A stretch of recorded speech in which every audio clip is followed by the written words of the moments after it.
RTS games can be known for their exciting battles and epic scale, but 0K cranks this up to eye-watering levels. It delivers stunning set pieces, endless creative potential, impressive online gameplay, and wars on an absolutely massive scale. If you're looking for an RTS that stands out from the crowd, 0K might be exactly what you've been searching for, and better yet, it was made by people just like you and is totally free to download. After the massive success of the '97 hit game Total Annihilation, the fans of this exciting new leader in the large-scale RTS genre were waiting for its sequel. Initially they got 2 expansion packs, the Core Contingency in mid-98 and not too long after that, Battle Tactics. Both expansions added game patches, new units, new maps and new missions, which was received very positively. The game was also fairly easy to mod, and so a generation of passionate TA fans were able to create and load in new units, AI, maps, well, pretty much anything they wanted to enhance their gameplay. After the failure of the sequel, TA Kingdoms, Cavedog later went bust and disappeared in the year 2000. However, many of the design team moved on to join lead game designer Chris Taylor at his new company Gas-Powered Games. They would be spearheading the bigger budget development of future spiritual successors to the original game in the form of a very successful Supreme Commander, its expansion, and its sequel. But our story today isn't about following Supreme Commander, Planetary Annihilation, or even the latest Industrial Annihilation. No, quite frankly, they can all just do one. Instead, we're following a bizarre evolution of fan-made games that would eventually result in a kind of war to be the heir of the throne, being kept alive by a thriving online community of modders long after Cavedog had gone. The first to emerge were a group of TA modders called Swedish Yankspankers. Yes, that's right, I said they were Swedish. They were most well known for creating a demo recorder which would later support 3D playback. This project was the beginning and would lead onwards to the creation of a fully supported open RTS game engine known as Spring. In 2005, the original TA game has its first 3D incarnation, the TA Spring project, now known as XTA. It was released allowing fans to use the original units, similar maps and sounds, but play TA in an entirely new way, on a 3-dimensional map with camera zoom functions. So thank you, you wonderful Swedish Yankspankers you. More creators would get involved, and the first variant of the variant emerged as the popular TA mod Absolute Annihilation, created by Kada based on the Uberhack mod, was ported over to the Spring engine. Then came Balanced Annihilation in 2006, a mod of Absolute Annihilation which sought to, as the name suggests, balance the two armies out whilst maintaining the core gameplay mechanics of the original TA.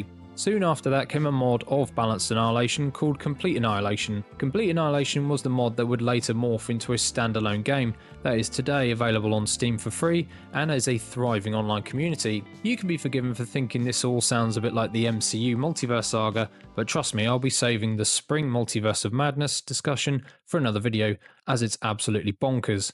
But if you would like to see a full list of games that are available, just check out the Spring RTS website. Today I want to talk to you about 0K. 0K, along with Beyond All Reason, is one of the games that emerged from all this chaos. As you have seen, we can directly trace 0K's origin back to the original Total Annihilation game itself. Therefore, 0K has been indirectly in development since about the year 2000-ish. The actual project for a Spring mod bearing the identity would start in about 2010.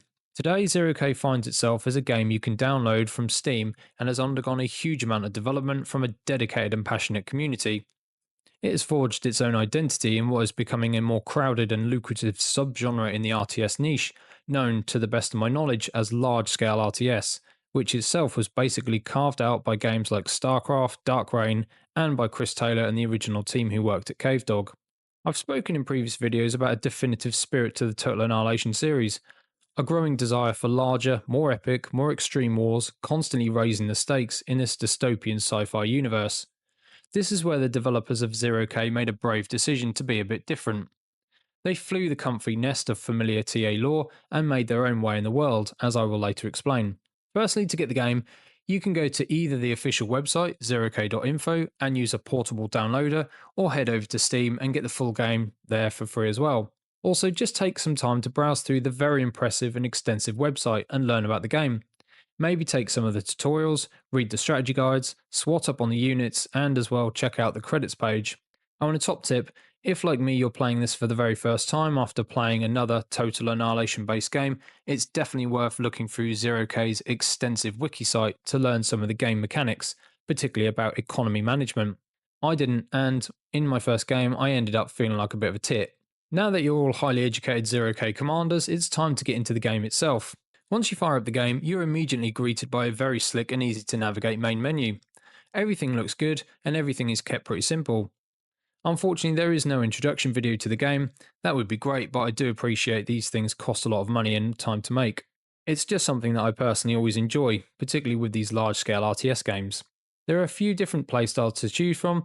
You've got your online multiplayer, which you can either host, join or spectate in a typical skirmish game. The online multiplayer world of 0k is a much bigger beast altogether though, and something I will discuss a little bit later. I'm delighted to say there is an extensive campaign mode within the game which has been very thoughtfully made, and this is where 0k really starts to stand apart from similar games. You start your campaign as an AI commander that clearly had a heavy night out and a massive hangover. So much so that thousands of years have passed and the silly sausage can't remember anything about the warring galaxy. Once awoken, you, the commander, begin to expand your faction, planet by planet, conquering all who stand before you. Initially, the campaign starts as a planet-hopping set of tutorials, teaching the player how to play the game and how to use specific units and factories. Anyway, for each planet you conquer, you're rewarded by obtaining more technology to add to your faction, more information about the situation in the galaxy in the form of a codex, and your commander is given more interchangeable upgrades for you to use whenever you like. Each mission has its own set of objectives, bonus objectives and unlockable items. Now I really like this feature, gaining more knowledge, technology and power along the way, whilst being able to customise my commander, which is actually reflected within the game, as well as being able to have some control at least over the path my faction takes around this massive spiral galaxy. There is a definite sense of progression, and each mission you face will either teach you something new or test a different element of your tactical abilities within the game. I also like that the developers give you some freedom with the visual choice of your next mission, so there is a bit of an open worldy feel to be found here. The campaign is extensive, and whilst I cannot say I've completed it, I believe there are around 70 different planets on this galactic map, each with a different tactical puzzle to solve, and each with different rewards to claim. While it can be considered to be a bit of a wafer-thin story, it is nonetheless very enjoyable and very rewarding to play. If there were something I could add in the way of feedback, I'd like to have the option to make my own faction or clan within the game to add a layer of emotional investment. I can recall in the original Dawn of War 40k game, it had a superb option to customise the colours, flags and symbols of your own chapters or clans.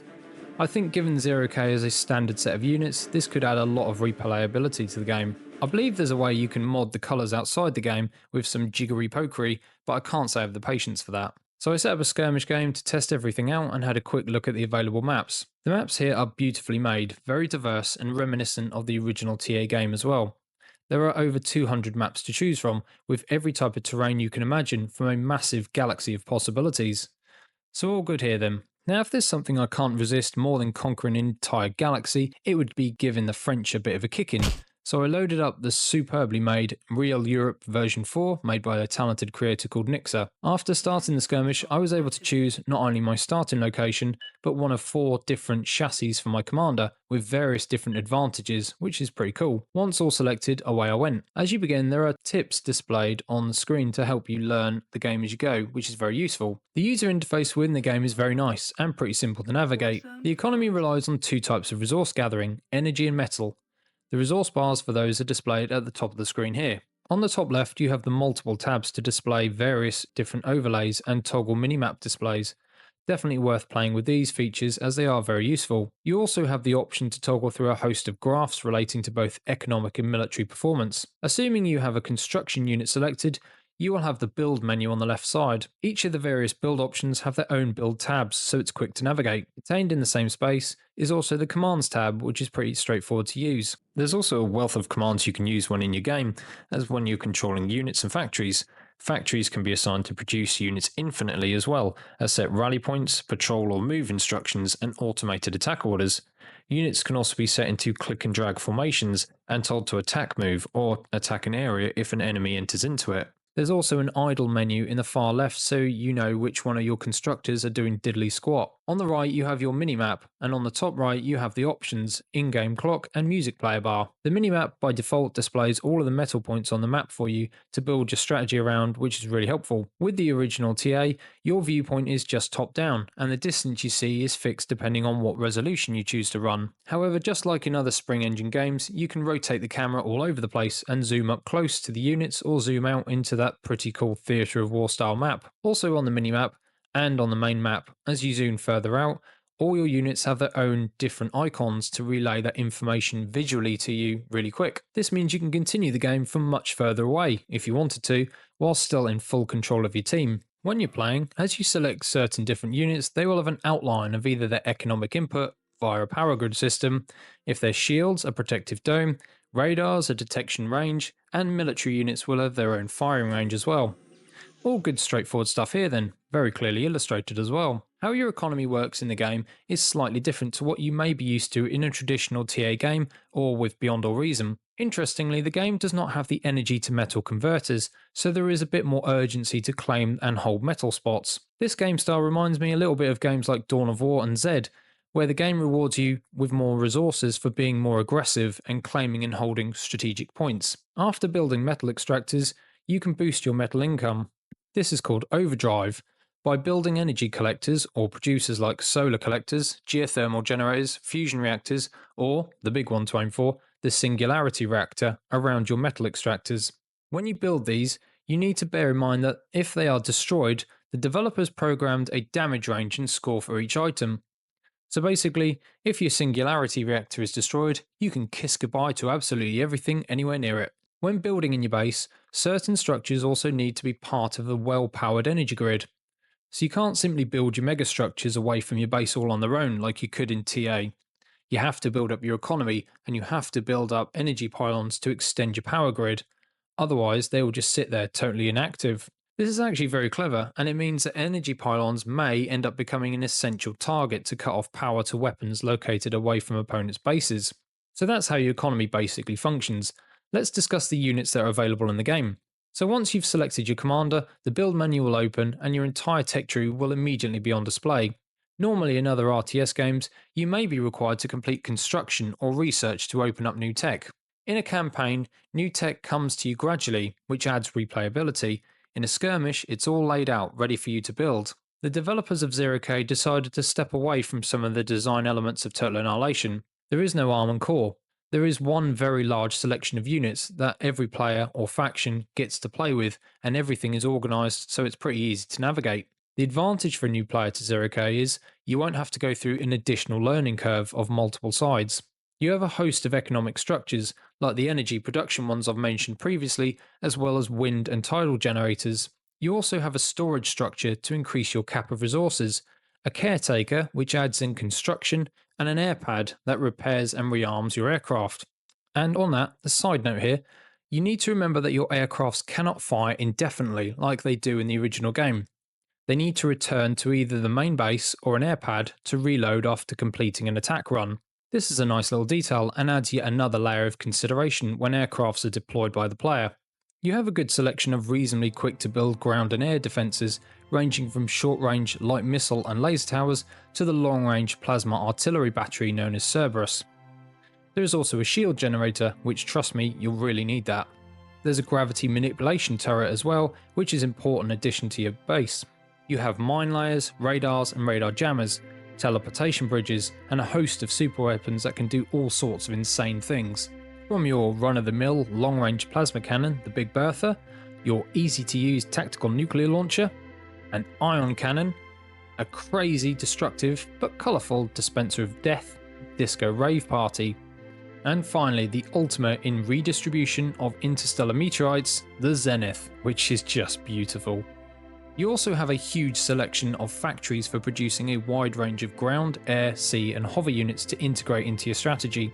Your ultimate aim is to produce Strider units, which will be the equivalent to an experimental gantry from the original game.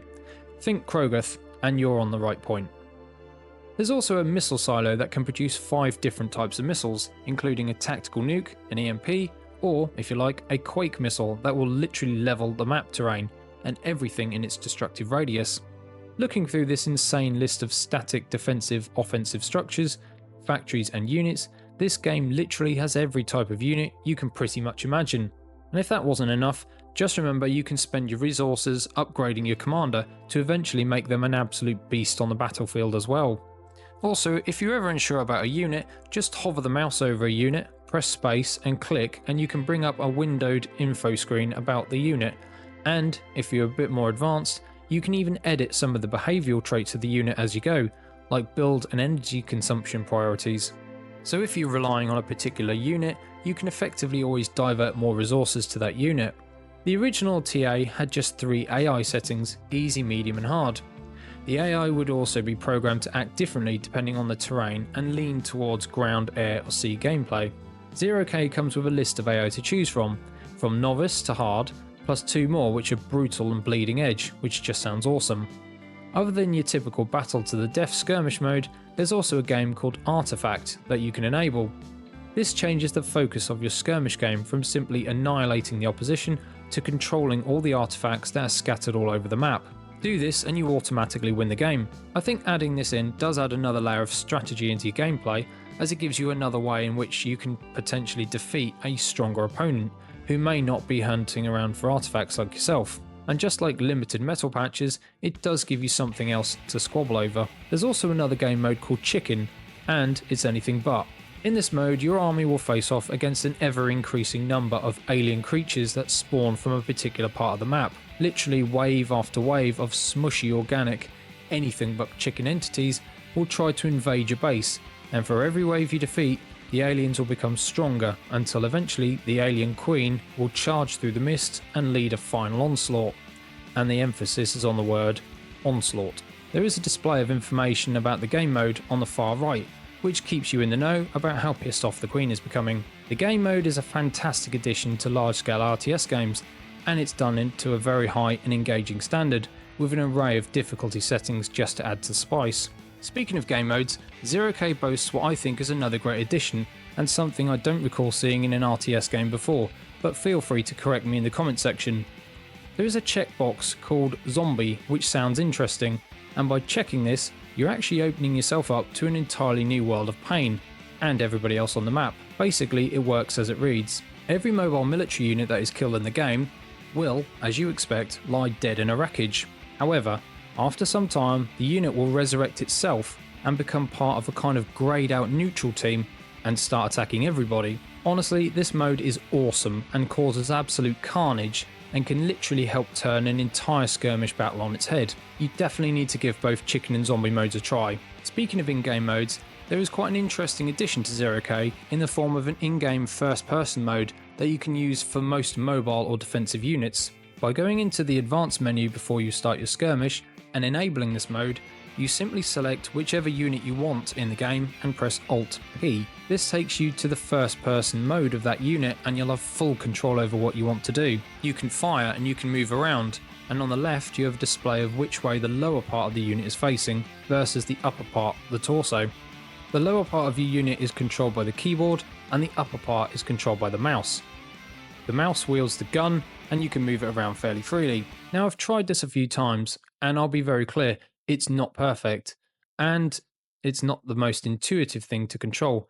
But once you've had a few goes, it's actually pretty fun to do. So at least you have another option to quite literally lead your army into a battle. I would say even if the mode does need a little bit of work, it's a great addition and a great option for players to have at their disposal to enjoy the game in a different way. I certainly applaud the developers for adding this in. It reminds me of an older game I used to love called Machines, you've probably never heard of, many years ago. It was another RTS game which had the same function and I really enjoyed playing that. Just remember to go into the options before you start the game and check the box. There's also yet another feature of 0K that is very impressive and is available as soon as you start any game. Your construction units have the ability to terraform the map for you in real time. It's not simply limited to flattening a slightly uneven surface. You can literally make mountains, trenches, pits, roads, whatever you want. When you select terraform, draw freehand the basic shape you want, then drag the height or depth scale, green being height and red being depth. Then watch as a unit transforms the map around you. This is simply a brilliant addition to the game and one that adds another wonderful and fun element to your gameplay. 0K is using a purposely designed RTS engine called Spring, and despite the fact the engine has been around for nearly 20 years, it is an open source project that has undergone regular patching. This means, unlike other game engines that may serve multiple purposes and require huge amounts of investment, the Spring engine is updated by the community to specifically suit the needs of a single genre. Any games that use it are designed from it from scratch, so if you're interested, please check out the website springrts.com. 0K's graphics are pretty good. Sure, they're not the same class as a AAA title, but they are still pretty good. The units and structures have this kind of comic book art look about them, and if you play with the unit outlines turned up, they look like they've come straight off the page and onto your screen. Up close, yeah, they are a bit boxy and outdated, but still pretty good, and there's plenty of detail here. Like, for example, individual moving parts that make up a tank tread unit. Scrolling through the units as I build them, I can definitely see that many of the designs are derived from its Total Annihilation legacy, as quite a number of units look very familiar indeed. Some look totally alien, but some I recognise immediately. Maps and their various features all look really lovely, with all the different terrain types standing out for the player. Beaches, mountains, dirt, grass, moon dust, rocks, trees, and water all look very realistic. There's some beautiful small details here as well, like actual waves washing up on the shore, shadow reflections and shimmering, and changing textures with the depth of water versus land as well. The changing elevations are also very good, giving each individual map a unique feel to it, and will change how a player will approach a battle. There's plenty of other smaller details to enjoy noticing as well, like footprints, dust, tank treads, ship wakes, all added in, and everything runs really smoothly on a decent computer. The creative visuals are a real highlight for me, from the firing effects to the weapon and explosion animations. For instance, I absolutely love watching my base defences firing in anger with each animation showcasing unique effects, or the shields doing their shieldy thing. The super weapon creators really need a massive pat on the back. I don't know what they were on when they were making these, but they absolutely nailed it. The giant laser thingy cutting across the entire map is simply epic. These lovely graphics are further enhanced by impeccable sound effects, adding an essential layer of immersion and elevating the entire experience. Now moving on to the music. Most of the tunes for 0K are composed by Denny Schneidmesser, and I hope I'm saying that right, and all of the tracks are available to download if you follow the links on the website. In the original TA, Jeremy Soule conducted a brilliant list of tracks that would change as the conditions of the game changed. When things were quiet, the music would reflect it, and when you were in a massive battle, the musical score would pick up to a boisterous and glorious level. In 0K, the music that has been contributed is absolutely on point and staying true to the original TA in terms of overall quality and how it rises and falls as the narrative changes. I must say I actually really enjoyed researching this part, as I ended up listening to most of the tracks just whilst I was working, and my particular favourite was the track Thunderdome, and it was absolutely magnificent, really has a proper epic cinematic feel to it. I'd recommend checking out more of his music, and I'll pop the link in the description as well. The online multiplayer community for this game is actually pretty impressive. First of all, whenever you're in the main menu, you can check out the live lobbies and get involved in many of the games that are available. Also, there is a tournament organised by the creators called Planet Wars, which is very interesting. Here, you either sign up to represent a faction detailed on the website or create your own clan. Currently, there are 3 factions: the Federation, the Empire, and the Dynasty of Man. You and everyone else who have signed up to play Planet Wars will then play multiplayer games against each other, with players able to chat, nominate faction leaders, and coordinate attacks on different planets owned by different players. Those players then have to defend it. Ultimately, you gain resources for planets you attack, and the winner is the first faction to conquer an opposing faction homeworld, which is pretty tough. I hope I got that all right. The continued lore of the game is then written at the end of Planet Wars, updated on the website so everyone can see which factions have won each round.